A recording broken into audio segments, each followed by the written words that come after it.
Untuk mempercepat pemerataan pembangunan di Bali melalui pembangunan infrastruktur, pemerintah daerah diharapkan lebih intensif melakukan koordinasi dengan pemerintah pusat dalam mengusulkan pembangunan dan perbaikan jalan.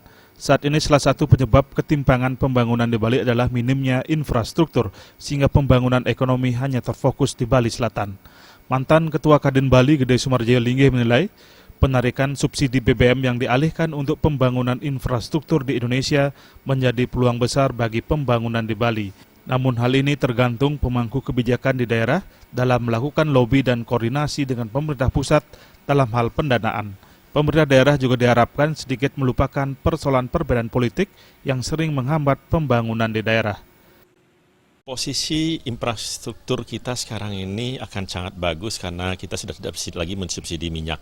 Oleh karena itu, maka kita harus agresif pemerintah daerah ini untuk mencari dana-dana ke pusat, terutama dana-dana infrastruktur, karena memang pemerintah pusat sangat antusias untuk kepentingan infrastruktur, yaitu jalan, pelabuhan, air, untuk mengenerate daripada pertumbuhan ekonomi. Dan itu memang tepat untuk membangun kita lebih cepat.